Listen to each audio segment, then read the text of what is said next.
They didn't just change music.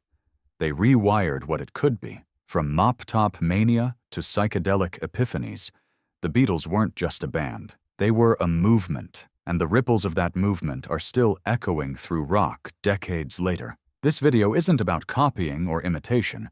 It's about inspiration, a torch passed from Abbey Road to Sunset Boulevard, from Strawberry Fields to stadium anthems. Some of these songs tip their hat to the Beatles openly. Others hide their influence in the studio wizardry, in the harmonies, or in the very idea that music could be boundless. So grab your headphones, dust off that turntable in your mind, and let's take a musical journey through unforgettable rock songs that, in one way or another, owed it to the Fab Four.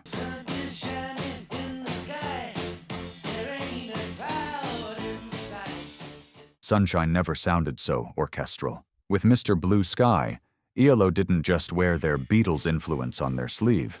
They stitched it right into their DNA. Jeff Lynne set out to pick up where Magical Mystery Tour and I Am the Walrus left off, and this track is pure kaleidoscopic joy. From the pounding piano rhythm to the swooping string arrangements and robotic vocal outro, this was Technicolor Beatles with a space-age twist. ELO always had ambition, but this song made it unmistakable. It was the finale of their Out of the Blue suite.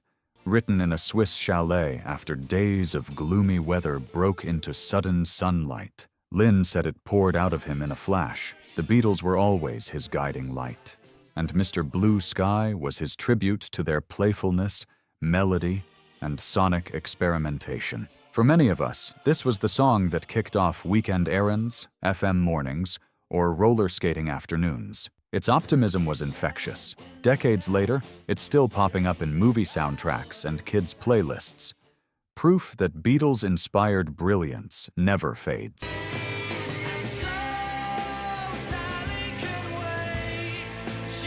Oasis didn't just borrow from the Beatles. They practically lived in their musical shadow, and they never denied it. Don't Look Back in Anger is one of their most powerful Beatles tributes, right down to the Lennon-inspired piano intro that feels like a spiritual cousin to Imagine. With its sweeping melody, sing-along chorus, and dreamy chord changes, Noel Gallagher crafted a song that could have slid comfortably into Let It Be, if not for the swagger it carries from the Britpop 90s. This was the first Oasis single sung by Noel instead of Liam, and it gave the band one of its most emotional anthems. It wasn't just about being cool anymore. This one dug deeper. Noel even said the song's sentiment came from Lennon himself: forgiveness, letting go, and finding beauty in heartbreak. For fans in the UK, this song became a generational hymn. But even in the States, it found its place in mixtapes, late-night car rides, and dorm room speakers. Don't Look Back in Anger was more than homage. It was proof that the Beatles' blueprint still had magic left to give.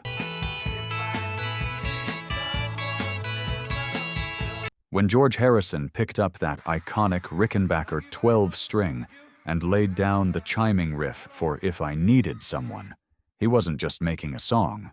He was tipping his hat to the Byrds. But here's the twist. The Byrds themselves had been inspired by the Beatles just months earlier. It was a full-circle moment, transatlantic musical tag. The Byrds, led by Roger McGuinn, took folk roots and electrified them, fusing Bob Dylan's lyricism with Beatlemania's melodic magic. Their cover of Mr. Tambourine Man lit the fuse for folk rock.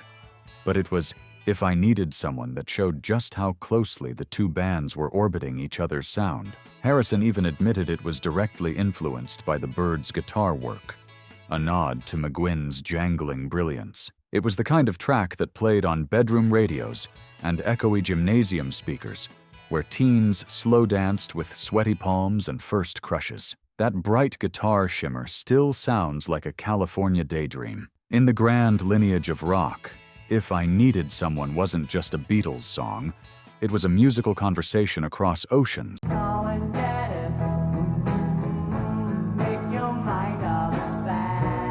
This track didn't just owe something to the Beatles, it practically came gift-wrapped from them. Written and produced by Paul McCartney himself, Come and Get It was handed to a then-unknown band called Badfinger with one condition: record it exactly like the demo.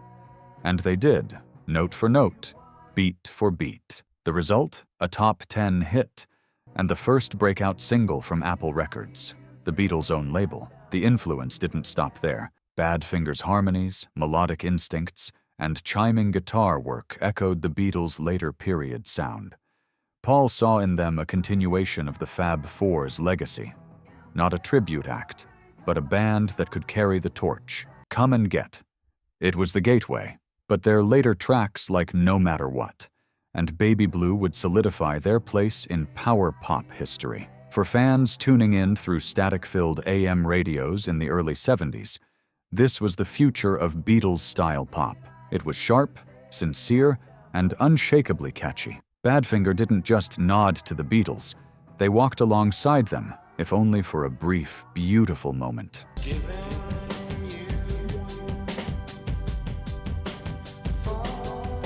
Now this one may seem out of left field, but listen closely. The Beatles' fingerprints are everywhere. Yoshimi Battles the Pink Robots isn't just a quirky, psychedelic oddity.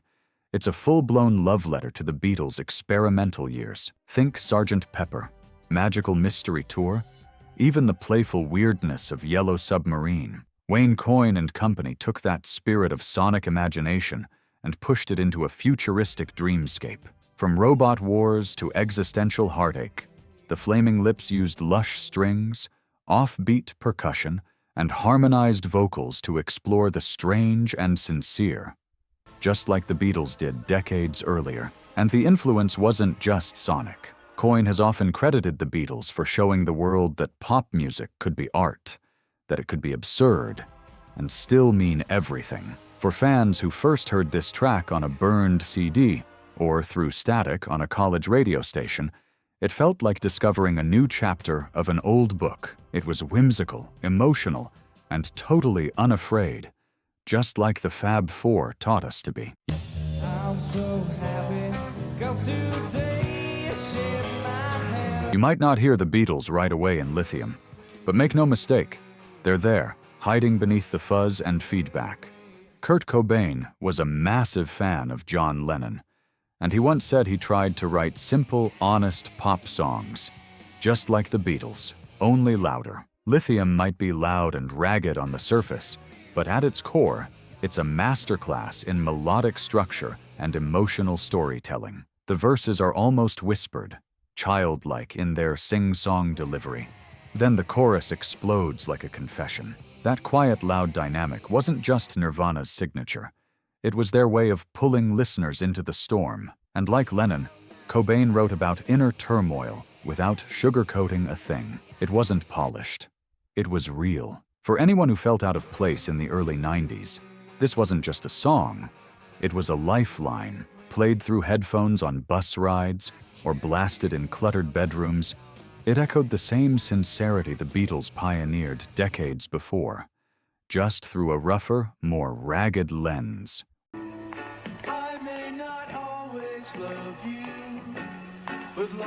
When Brian Wilson heard Rubber Soul, it didn't just impress him, it shook him. He called it the first album he ever heard that felt like a complete artistic statement. The result? He went back to the studio and crafted Pet Sounds, and God Only Knows became its emotional centerpiece, a delicate, deeply personal masterpiece that took the Beatles' spirit of innovation and ran with it. This wasn't your typical love song. It was vulnerable, almost spiritual. Wilson's use of orchestral instruments, complex vocal layering, and bold chord changes made it groundbreaking. And Paul McCartney himself has often said, God Only Knows is one of the greatest songs ever written. The Beatles and Beach Boys had a creative rivalry, but this was the moment when Wilson arguably took the lead. For couples, slow dancing in living rooms. For kids hearing emotion in music for the first time, this was the song that opened their hearts. It was a soft revolution, and without Rubber Soul, it might never have existed. Just goes to show, even legends can inspire legend.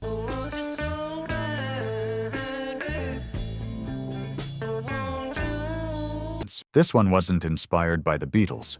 It was the Beatles. But its influence on what came next can't be overstated. Released on Abbey Road, I Want You, She's So Heavy, was miles away from their earlier clean-cut hits. This was dark, hypnotic, and heavy, a swirling blend of obsession and blues that practically laid the blueprint for metal before it had a name. The repetitive riff, the ominous organ, the way it just stops like the world caving in, it was a daring move in 1969. And the bands that heard it were listening closely. Tony Iommi of Black Sabbath once cited the track as a major influence, and you can hear it in those early Sabbath records. Slow, doomy, and drenched in dread. The Beatles didn't just shape pop. In this moment, they helped spark hard rock's heaviest chapter. For fans hearing this in their bedrooms with headphones on, it was like being swallowed by sound. You didn't just listen to it, you felt it. Still one of the most intense closers in rock history.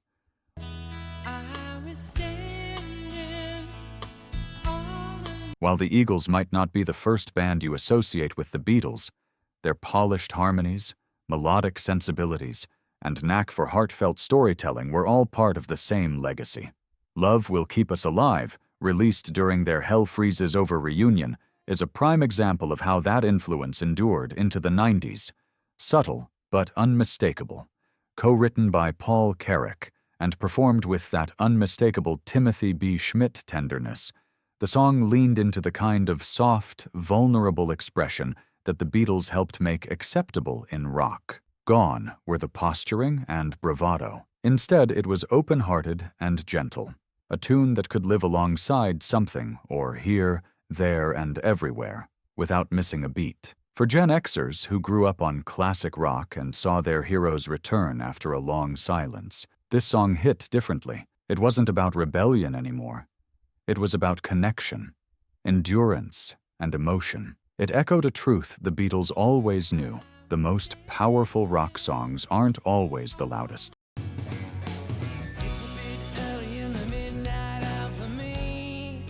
If the Beatles wrote Hey Jude for a new generation, Oasis took that blueprint and cranked it to 11. All Around the World is Noel Gallagher's most ambitious Beatles homage, a nearly 10-minute anthem packed with soaring strings, layered harmonies, sing-along na-na-nas, and a bold, cinematic sweep straight out of the Sgt. Pepper playbook. Noel once said he waited years to record it because he needed a big enough budget to do it justice, and when they finally did, they pulled out every Beatles trick in the book. There's Lennon-esque vocal swagger, McCartney-style orchestration, and a finale that feels like a victory lap through Abbey Road. It wasn't about subtle influence. This was Britpop's full-circle Beatles moment. For fans growing up in the 90s, Oasis was more than nostalgia. It was revival. Hearing this song on a long car ride or blasting from a dorm room window, you couldn't help but feel that connection across decades. Like the Beatles, they knew how to turn melody into magic.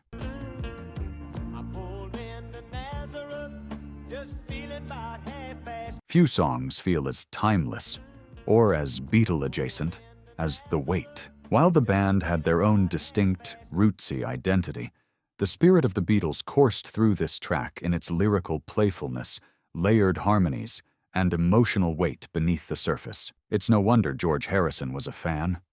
This was a song that felt both mythic and familiar, like a folk tale told through vinyl. Recorded during a period when bands were shifting from psychedelia to earthier tones, The Weight stood out for its cinematic storytelling and communal feel. Much like the Beatles' later work, it was less about flashy solos and more about serving the song. The band's harmony blend and organic instrumentation echoed the same soulful chemistry the Beatles captured on Let It Be and Abbey Road. For kids growing up in the late 60s, this was Sunday afternoon music. Spinning on the family stereo, drifting through open windows. It didn't scream. It spoke, and that, more than anything, is what the Beatles always championed. Honesty in every note. With these eyes before. From the moment those orchestral strings sweep in, you know you're in for something deeper. Nights in White Satin wasn't just a ballad. It was a sonic voyage, drenched in emotion and atmosphere. And though the moody blues carved their own space in the progressive rock universe, you can feel the Beatles' shadow, especially the fearless studio experimentation that began with Revolver and Sgt. Pepper. Justin Hayward's haunting vocals hover over sweeping mellotron and symphonic arrangements, bringing a theatrical scope to rock that few dared at the time. This wasn't built for radio. It was built for reflection, for candlelit rooms and headphones, for long nights with nothing but thoughts and vinyl spinning in the dark. For many, this was the soundtrack to growing up and growing apart. It played during heartbreak, long drives, and quiet storms of the soul. The Beatles opened the door to emotion in rock, but the Moody Blues stepped through with poetic grandeur. Few songs still feel as raw, romantic, and timeless.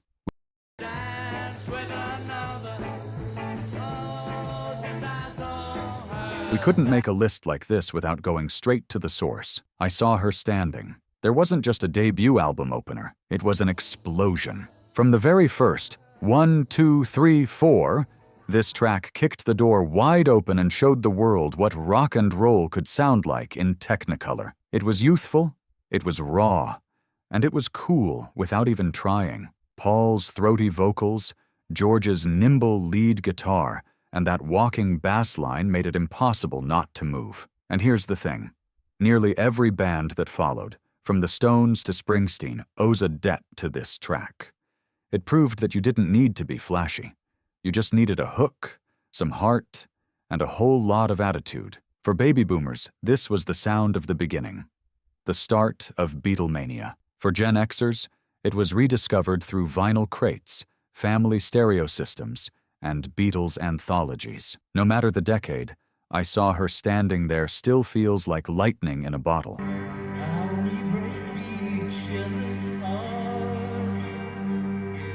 After years of being the quiet Beatle, George Harrison finally got his moment, and Isn't It a Pity was his soul laid bare. Released on his solo masterpiece All Things Must Pass, this song was drenched in the same emotional depth and sonic ambition the Beatles had fostered. But now it was George steering the ship, and doing it with grace. Clocking in at over 7 minutes, it was meditative, melancholy, and massive. The cascading guitar lines, Phil Spector's wall of sound, and George's understated vocals created something spiritual. It wasn't just about heartbreak. It was about the sadness of human disconnect. This was Beatles' wisdom, fully matured, and stretched out over its own lush landscape. For many fans, this was the soundtrack to reflection. Rainy days, long walks, or flipping through old photo albums. It held that rare kind of beauty that didn't need to shout to leave a mark. And it reminded us, even after the Beatles, their spirit lived on, in the quietest corners of George's guitar. Carry on my wayward son, there'll be peace when... Epic. That's the only way to describe it. Carry On Wayward Son was Kansas's bold declaration that rock could be both blistering and brainy, and you don't have to listen long to hear the Beatles in its DNA. From the tight vocal harmonies to the song's dynamic shifts and thematic ambition, it took the Beatles' willingness to experiment and sent it soaring into arena rock territory. Written by guitarist Kerry Livgren during a period of spiritual searching, the track blends classical flourishes, prog rock muscle, and pop sensibility, a formula pioneered by the Beatles' more adventurous albums like Abbey Road and Revolver. And much like A Day in the Life, this was a song that built toward something bigger, refusing to stay in one lane. For many kids growing up in the mid-70s, this was a mixtape staple.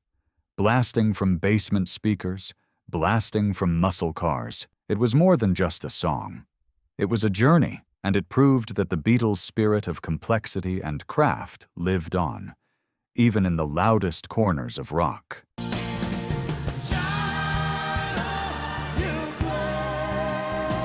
Few songs capture both majesty and melancholy, like Shine on You, Crazy Diamond. Pink Floyd stretched this one into a 9-part suite. And while it's unmistakably their own creation, the Beatles' fingerprints are in the very concept that rock could be art, that a song didn't have to end at 3 minutes, and that emotion could be explored through sound just as deeply as through lyrics. Written as a tribute to former bandmate Syd Barrett, The track drips with longing. From David Gilmour's aching guitar lines to Richard Wright's ambient synth swells, it's a sonic painting, meditative, expansive, and deeply human. Floyd took the freedom that Sgt. Pepper and A Day in the Life made possible and expanded it into a universe of its own. For those growing up in the mid-70s, this was the album you put on at midnight. Alone, lost in thought, candles flickering. It wasn't background noise. It was therapy, a musical reminder that beauty can bloom even in heartbreak, something both Pink Floyd and the Beatles understood deeply. And there you have it, 16 timeless classics that wouldn't exist without the Beatles kicking the door open first. Whether it was a lyric, a harmony, or a whole new way of thinking, the Fab Four planted seeds that grew across decades of rock. These songs didn't just follow, they carried the torch. For anyone who lived through the golden age of vinyl, you know how deep this stuff runs.